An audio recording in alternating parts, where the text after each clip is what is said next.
अभी कुछ दिन पहले किसी कार्यक्रम में मैंने पलटू दास जी का पद गाया था, जिसको सुन करके मेरे मित्र ने मुझसे आग्रह किया कि आप क्यों नहीं इन भजनों की व्याख्या अगर करें गाते हुए, तो भजन का जो आनंद है वो दो गुना हो जाएगा। मुझे लगा कि बात तो ये ठीक कह रहे हैं, पर किसी गाने वाले की ये मजबूरी होती है कि जब वो अपने गान में प्रविष्ट हो जाता है तो गान के भावों की तरफ उसकी दशा आगे बढ़ जाती है। वह शब्दों को इतना महत्व नहीं देता, खासकर अगर वह शास्त्रीय संगीत का कार्यक्रम हो।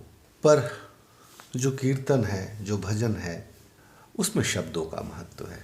पहले शब्द हैं और उनका अनुकीर्तन है, और अनुकीर्तन के जो उपाय हैं उसे और अधिक सुंदर बनाने के लिए उसके लिए संगीत के नानाविध प्रयोग एक गायक या एक कथावाचक या एक व्याख्या करने वाला उपयोग करता है। तो मैंने उनकी बात यह स्वीकार कर ली कि जहाँ तक हो सकता है मैं पलटू के कुछ चुनिंदा भजनों को, जिन्हें मैं गाता हूँ या जिन्हें मुझे गाने की इच्छा है, उनकी भरसक समझ को, जो मैं समझता हूँ, वो आपके बीच रखूँ। कहते हैं कि राग गायन में ऐसा उपदेश है गुरुओं का, जब आप किसी राग को प्रस्तुत करने जा रहे हो तो उसकी अवतारणा करनी होती है, उसका ध्यान करना होता है, उसे बुलाना होता है अपने पास, आग्रह करना होता है कि आप प्रकट हों और आपके रूप को देख करके हम स्वरों से उसकी व्याख्या कर सकें। आस्थावान लोग जो रागों को एक देवता के रूप में, ध्यान राग के रूप में देखते हैं, वह उसका प्रयोग करते हैं। उसी अर्थ में अगर हम पलटू दास जी को समझने बैठे हैं तो थोड़ी पलटू दास की पूर्व पीठिका पर अगर हम चर्चा कर लें, उन्हें स्मरण में ले आएं, तो शायद वही आकर के इसकी व्याख्या कर सकेंगे। हम लोग तो एक निमित्त मात्र हैं। व्याख्याएं तो वही कर सकता है जिसकी कविता है, जिसके पद है।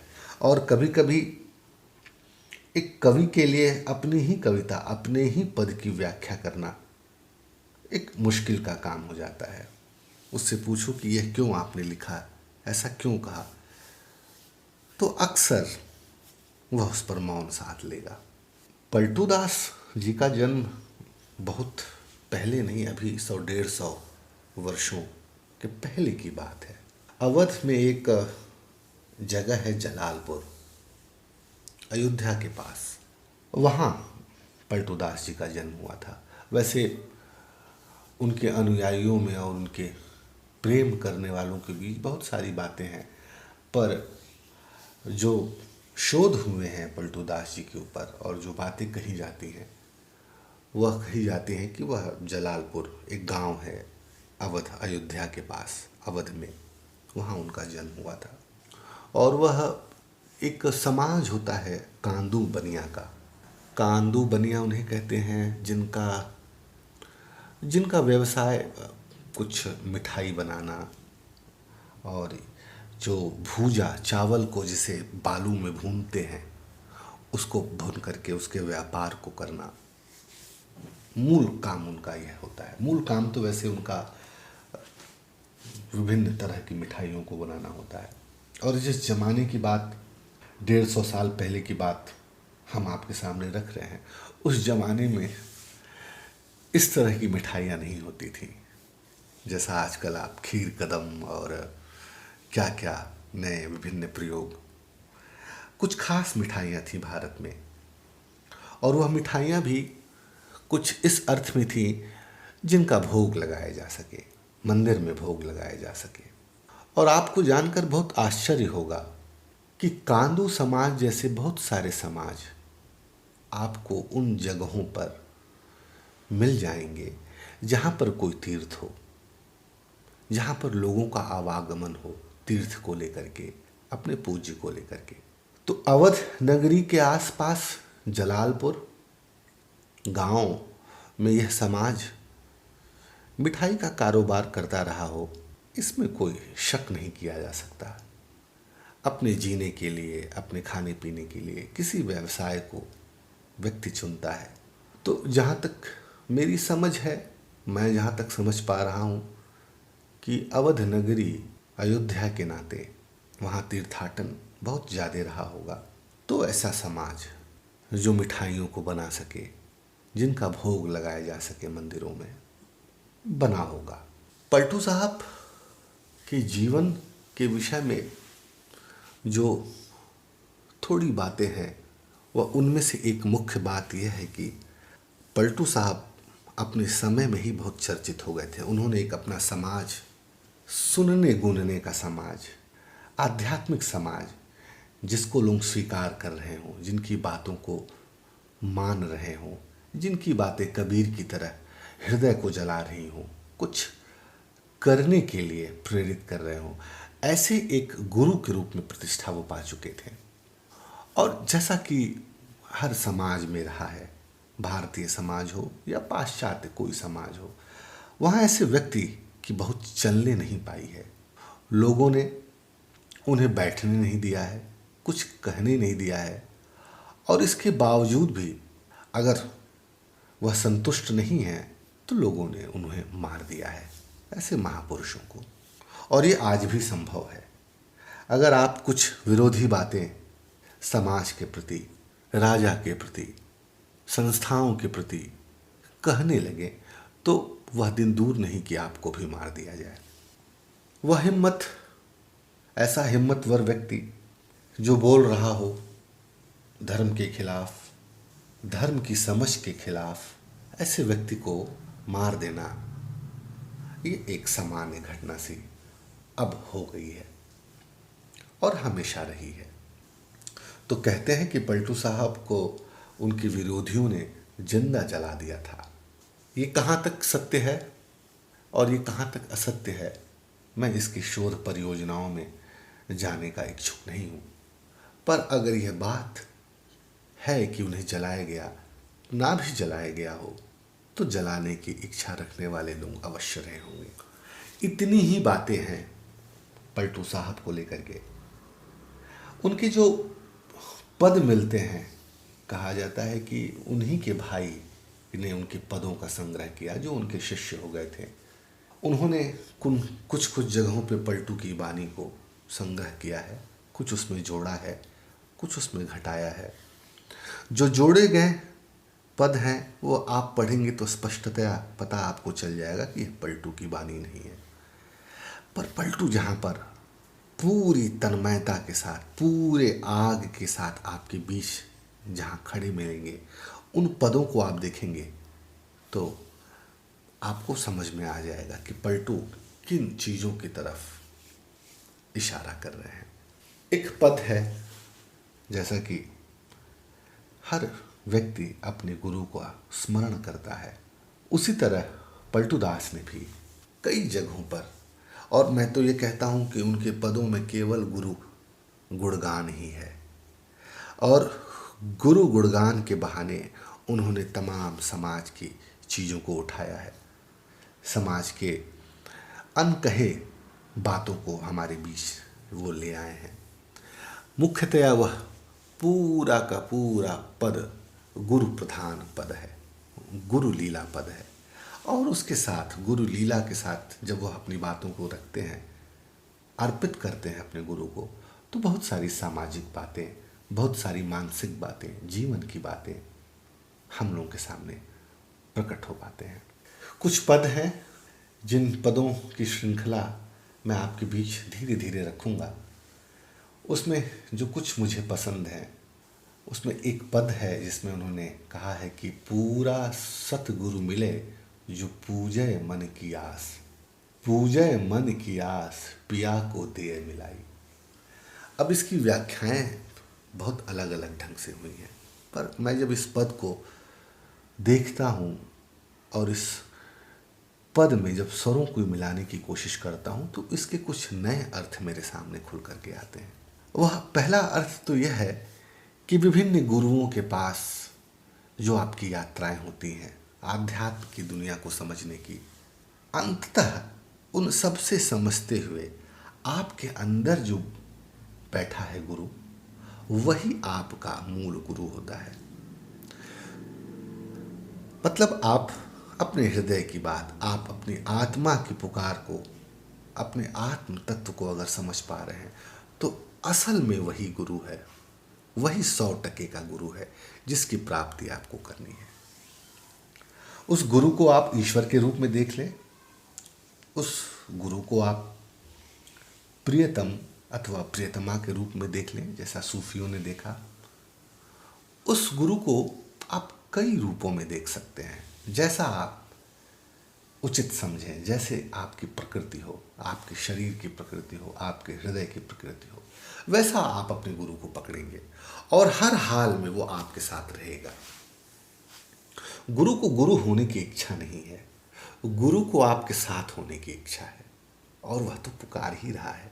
पर यह जो पुकार है वह इतनी लंबी है, इतनी पुरानी हो चुकी है कि गुरु अब चुपचाप मौन साध चुका है आपके अंदर। इतने शरीर आपने बदले हैं, इतने रूप आपने बदले हैं और हजारों सालों से आपको वह इतना पुकारा है कि अब उसे मौन की साधना पकड़ ली है। तो वह जो गुरु, वह जो आत्म तत्व जो आपके साथ खड़ा होना चाह रहा था, वह अब मौन है। उस मौन को, उस मौन गुरु को, उसकी मौनता को तोड़ने के लिए जो आप प्रयास करते हैं, जो आप पुकार करते हैं, जो आप करुण क्रंदन करते हैं, जो आप भक्ति करते हैं, जो आप पूजा करते हैं, जो आप पाठ करते हैं, वह सब कुछ उस गुरु को पुनः मौन से तोड़ने का एक प्रयास है। और जब मौन टूटता है तो वह जो सतगुरु है वह पूरा ही मिलता है आपको। मौन यहाँ पर कोई बंटवारे का मामला नहीं है कि आधा तुम ले लो आधा मैं ले लूँ, या 10% मैं आज बोलूँगा, 90% फिर कभी तुम्हारे साथ हो लूँगा। ऐसा आंतरिक गुरु के साथ नहीं है। तो पूरा सतगुरु मिले जो पूजे मन की आस, मन की आस। पूरा सतगुरु तो तुम्हें तभी मिल सकता है जब तुम पूरे मन से, पूरे इच्छा शक्ति से, जो तुम्हारी संपूर्ण मन की आस है उसको तुम झंकृत कर दो उसको पाने के लिए। कहते हैं कि संगीत में एक स्वयंभू गंधार स्वर होता है और संगीत की साधना करने वाले लोग यह जानते हैं कि जब तंबूरे को वह पूरी अच्छी तरीके से मिला लेते हैं, पहला तार, दूसरा तार, तीसरा तार, चौथा तार, पहला पंचम में, दोनों मध्य षडज में, बाकी 2 तार, और अंतिम जो तार होता है वो मंद्र षडज में होता है। जब पूरी तरह से वो फ्रीक्वेंसी से वो मिले होते हैं तो मंद्र के तार को छेड़ने से गंधार का स्वर अपने आप प्रकट हो जाता है, उसे स्वयंभू गंधार। और यह बड़ा ही सहज है, किसी भी अच्छे तानपुरे को आप मिला हुआ सुने तो आपको स्वयंभू गंधार सुनाई पड़ेगा। तो यह जो पूजे मन की आस है, यह पूजना क्या है? यह पूजना उसी तरह के तार को मिलाना है। और जो पूर्णतः आपके तार एकदम ठीक फ्रीक्वेंसी में, फ्रीक्वेंसी क्या है? वह आस है। आस शब्द को संगीत ने बहुत अच्छे ढंग से लिया है। कहते हैं कि जब तुम किसी स्वर को लगा रहे हो किसी राग में, तो जब वह स्वर लगा रहे हो तो अगर तुमने गंधार स्वर को लगाया या ऋषभ स्वर को लगाया, तो किसी राग में ऋषभ स्वर को खड़ा खड़ा लगाने से बात नहीं बनेगी। तुम्हें देखना होगा कि वह ऋषभ किसकी आस लिए हुए है, मध्यम की आस लिए हुए है, गंधार की आस लिए, उसकी छाया लिए हुए है, उसका फ्लेवर्ड उसमें आ रहा है कि नहीं। तो यह जो पूजना है यह फ्रीक्वेंसी है, और यह जो आस है वह तुम्हारे आत्मा की आस है, तुम्हारे मन की आस है, तुम्हारी बुद्धि की आस है। वह उसमें पूर्णतया परिलक्षित हो रही है कि नहीं। तो पूरा सतगुरु मिले जो पूजे मन की आस। इस तरीके से अगर आप गुरु को पूजते हैं तभी वह पूर्ण रूप से आपको मिलता है। और जब इस ढंग से पूजे मन की आस से आप आगे बढ़ते हैं तो वह आपको एक प्रियतम की तरह, एक गुरु की तरह आपको अपने से मिला देता है। पिया को दे मिलाई और यह समझने की बात है कि आप ही गुरु हैं, आप ही वाद्य हैं, आप ही तार हैं, आप ही आस हैं, आप ही पिया है और आपको ही अपने आप से मिलना है। तो पूरा सतगुरु मिले जो पूजे मन की आस, पूजे मन की आस पिया को दे मिलाई। छूटा सब जंजाल, जंजाल छूट जाते हैं सारे जंजाल। जब तार तुम्हारे झंकृत होने लगते हैं, मिले हुए झंकृत होने लगते हैं, तो जंजाल छूट जाता है कि तुम्हारे वाद्य पर कहाँ धूल पड़ी हुई है, कहाँ वह पुराना हो रहा है, ठीक से रखा गया है कि नहीं रखा गया है। यह एक वाद्य को लेकर के जो जंजाल है, उसके बजने में यह सारे जंजाल छूट जाते हैं। और जब वह बज रहा होता है अपने पूरे रिदम में, अपने पूरी आस में, अपने पूरे सरों के गुंफ में, जब वह बोल रहा होता है, जब वो बज रहा होता है, तो उस दशा में हमें क्या होता है, हमें सुख की प्राप्ति होती है। तो जैसे ही छूटा जंजाल हमें सुख मिलता है। तो पलटू साहब कह रहे हैं कि छूटा सब जंजाल बहुत सुख हमने पाई। पूजे मन की आस पिया को दे मिलाई, छूटा सब जंजाल बहुत सुख हमने पाई। देख पिया का रूप फिरा अही बात हमारा, देख पिया का रूप फिरा अही बात हमारा। यह फिरना क्या है? अही बात, यह शब्द अक्सर आप अगर पूर्वी लोगों के बीच बैठेंगे तो यह शब्द आपको सुनने को मिलेगा। अब इसका भी प्रयोग कम हो गया है, सुहाग को कहते हैं। तो देख पिया का रूप फिरा अही बात हमारा। जब आप पिया से मिल रहे होते हैं, जब आपका पिया से मिलन हो चुका होता है, तो कौन सा आपका अही बात फिरेगा? फिरना किसका होगा? जिस सुहाग के अर्थ को अब तक आप समझते आए हैं, वह सारा कंसेप्ट फिर जाता है। और वह जो फेरा है, जो शादी करते वक्त, विवाह करते वक्त लिया जाता है, वह फेरा इसी फिरा से आया है, फिरने से आया है। सुहाग, उसके सारे रूप और उसके सारे अर्थ जो परंपरा से आपने समझे हैं, जो लोक की चलने चलाने की बात को लेकर के एक ढर्रा है सुहाग को लेकर के, वह सारा सिस्टम एकदम फिर जाता है, पुनः फेरा लेने की स्थिति आ जाती है। और यह ऐसा फेरा है जो अनवरत चलता है। केवल 7 चक्कर लगा लेने से काम नहीं बनता। आप अपने पिया से मिलते हैं, शादी करते हैं, विवाह करते हैं, प्रेम में पड़ते हैं, 7 चक्कर लगाने की एक लौकिक प्रथा है। पर इस पिया से मिलने के बाद मामला कुछ दूसरा हो जाता है। फिर तो आजीवन एक फेरा लगता रहता है अपने पिया के इर्द गिर्द। पलटू साहब कहते हैं कि देख पिया का रूप फिरा अही बात हमारा, बहुत दिनन की राण मांग भर सिंदूर धारा। अब तक तो जिस सुहाग को हम समझते आए थे, मामला कुछ तो दूसरा निकला। यह जो सिंदूर भरने की बात है मांग में, अब असल में भरा गया है। माथे पर जो सिंदूर की धारा है, दरअसल वह कुछ और नहीं, आपके सहस्रार चक्र पे अंतिम, जब आप ध्यान की अवस्था में होते हैं, तो आपके सहस्रार चक्र पे ठीक मध्य में, त्रिनेत्र से लेकर के आपके शिखा तक एक रक्त नुमा धारा, चमकती धारा, लाल धारा आप महसूस करते हैं। और वह धारा कुछ इलेक्ट्रीफाइंग होती है, जिसमें एक विद्युत सी चमक आपको दिखाई पड़ती है। तो यह जो प्रतीक हैं सुहाग के, उसके बड़े आध्यात्मिक अर्थ भी हैं। असल में सुहाग में तो सहस्रार चक्र की जागृति होनी चाहिए, जहाँ पर आपके शरीर और आपके आत्मा का मिलन हो रहा है। तो यह जो सिंदूर है वह कुछ और नहीं, वह ध्यानस्थ अवस्था में देखी गई वह धारा है जो अनवरत प्रवाहमान है। बस आंख बंद करके ध्यानस्थ होने की आवश्यकता है। और अगर ध्यान पिया से मिलन हो गया तो सिंदूर पिया स्वयं डाल देते हैं, ईश्वर स्वयं डाल देते हैं। और वह ऐसी धारा है सिंदूर की जिसको मिटाया नहीं जा सकता, जो मिटती ही नहीं है, मिट ही नहीं सकती। खंड खंड कर दिए जाए आपके शरीर, खंड खंड कर दिया जाए आपका माथा, लेकिन वह जो धारा है सिंदूर की, वह जो रक्तिम धारा है, चमकती धारा है, इलेक्ट्रीफाइंग धारा है, वह अनवरत बनी रहेगी। आगे पलटू साहब कहते हैं कि सासु ननद को मारी अदल में दिहा चलाई, उनके चले न जोर पिया को मैं ही सुहाई। ये जो सास ननद है, सास ननद का झगड़ा तो आपने सुना ही होगा, वो घर घर की कहानी और किस्सा घर घर का।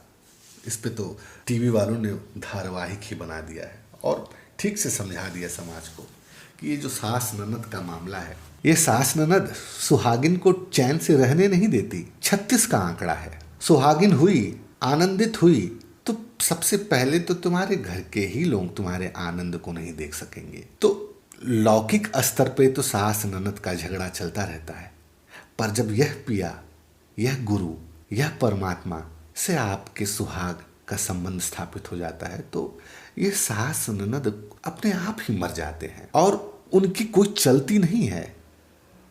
उनके चले न जोर, पिया को मैं ही सुहाई।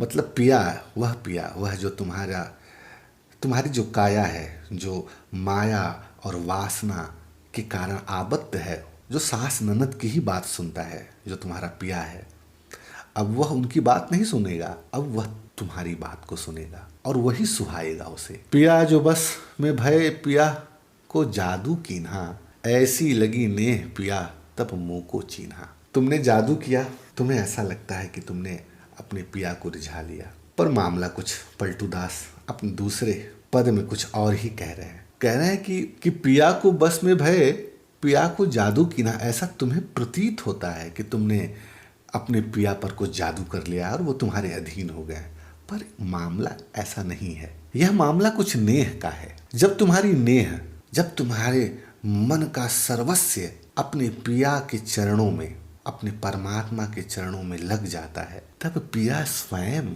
तुम्हारा हो जाता है और वह तुमको पहचान लेता है कि यह मेरा असली भक्त है, यही मेरा असली सुहागन है, यही मेरी असली सुहागिन है। इसी की बात सुनो, इसी के पास रहो, इसी से बातें करो, तो तुम्हें जो समझ में आता है, क्योंकि अंत समय तक तुम्हें यही लगता है कि तुम ही कुछ कर रहे हो।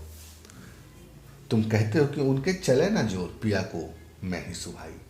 अभी भी तुम्हारा मैं नहीं गया, मिल जाने की अवस्था के बाद भी तुम्हारा मैं नहीं जाता। बड़ी गहरी बात पलटू दास यहाँ कह रहे हैं, ये चिता रहे हैं, एक साधक को बता रहे हैं कि ऐसी अवस्था भी आ जाती है कि तुम्हें परमात्मा मिल भी जाए, तब भी तुम्हारा यह जो मैं का बोध है, यह जो तुम्हारा अभिमान है, वह छूटता नहीं है। उस वक्त भी तुम कह रहे होते हो, क्या कह रहे होते हो? उनका चले न जोर, पिया को मैं ही सुहाई। लेकिन मामला कुछ उल्टा है। मामला उल्टा यह है कि तुम प्रेम में इस तरह अपने पिया के पड़ गए हो कि अब वह पिया बिना तुम्हारे प्रेम के रह ही नहीं सकता है। मतलब मामला पिया की तरफ से है कि तुम्हारी भक्ति को, तुम्हारे प्रेम को देख करके उसने तुम्हारे ऊपर कृपा की। तो इस अवस्था में भी अगर तुम हो तो यह ध्यान रखना कि यह मैं कहीं उसके मिलने के बाद भी तो नहीं आ रहा है। तब कहते हैं पलटू दास कि प्रसाद पिया को पाए के मिले गुरु पलटू दास।